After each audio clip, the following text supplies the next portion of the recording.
నమో శ్రీనివాసాయ నమః. నమో వెంకటేశాయ నమః. అందరికీ నమస్కారం అండి. ప్రతిరోజు రాశి ఫలితాలు తెలుసుకోవడానికి ఇంకా మన ఛానల్ సబ్స్క్రైబ్ చేసుకోకపోతే ప్లీజ్ సబ్స్క్రైబ్ చేసుకోండి.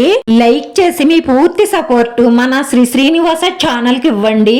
ఈ వారం రాశి ఫలితాలలో గోచార్య రీత్యా వృషభ రాశి వారు ఎటువంటి శుభాశుభ ఫలితాలను పొందుతారో తెలుసుకోవడానికి ఈ మన వీడియోని ఎక్కడా స్కిప్ చేయకుండా చివరి వరకు చూడండి. కార్యాలకు సంబంధించిన ప్రణాళిక రూపొందించడం జరుగుతుంది. ఇల్లు, వాహనం, వస్త్రాలు కొనుగోలు చేసే అవకాశాలున్నాయి. వివాహ, ఉద్యోగ ప్రయత్నాలలో పురోగతి సాధిస్తారు. దైవ దర్శనం చేసుకుంటారు. సంఘంలో పేరు ప్రతిష్టలు పెరుగుతాయి. ఉద్యోగస్తులకు చిరకాల కోరిక అనేది నెరవేరుతుంది.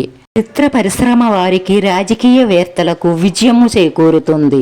స్త్రీలకు సంతోషకరమైన విషయాలు తెలుస్తాయి. విద్యార్థులు కష్టపడి చదివితే విజయాలను సాధిస్తారు. ఈ తోటి వారి వైఖరి మీకు బాధను, సికాకును కలిగిస్తుంది. కుటుంబ సభ్యులు, బంధుమిత్రులతో తగాదాలు రాకుండా ఉండడం కోసం మీ నోటిని అదుపులో ఉంచుకోండి. అప్పు తీసుకోవాలి అనుకున్నా, అప్పు ఇవ్వాలి అనుకున్నా వాళ్ళు మీకు ఎంత దగ్గర వారైనా సరే రాతపూర్వకంగా రాసుకున్నాకే డబ్బు లావాదేవీలు చేసుకోండి. లేదంటే ముందు లేనిపోని సమస్యలు ఏర్పడతాయి. మీరు ఎంతో డబ్బు, సమయాన్ని వృధా చేసుకుని నమ్మిన ఒక స్త్రీ మిమ్మల్ని నిలువున ముంచేస్తుంది. దాంతో మీరు డిప్రెషన్ లోకి వెళ్లే అవకాశాలు ఉన్నాయి. జాగ్రత్త. ఈ రోజుల్లో అంతా డబ్బు మహిమే అని మీరు గ్రహించండి. ఏ బంధం లేని స్త్రీల కోసం డబ్బును అనవసరంగా ఖర్చు చెయ్యడం, ఆ పనికి మాలిన వారి కోసం మీ సమయాన్ని వృధా చేసుకోవడం వేస్ట్ అని తెలుసుకోండి. రాశి స్త్రీ పురుషులిద్దరూ కూడా మనసుని ఎక్కడగా ఉంచుకొని ఆలోచించండి. ఆదాయానికి మించిన ఖర్చులుంటాయి కాబట్టి అనవసరమైన ఖర్చులను నియంత్రించండి. మహిళలు కుటుంబంలో చాలా ఉత్సాహంగా గడుపుతారు.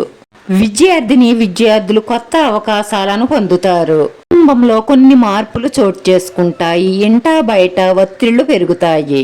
భార్యాభర్తల మధ్య కలహాలు ఏర్పడతాయి.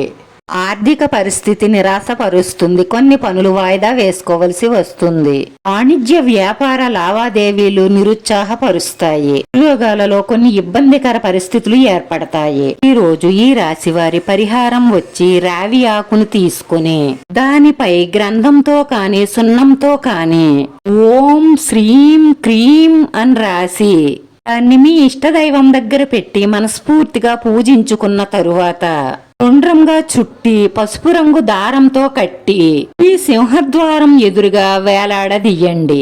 చేస్తే మీ ఇంటిలో ఉన్న చెడ్డలన్నీ తొలగి మీకు శుభం కలుగుతుంది. మీ మనసులో ఉన్న మంచి సంకల్పాలన్నీ నెరవేరి మానసిక ప్రశాంతత లభిస్తుంది.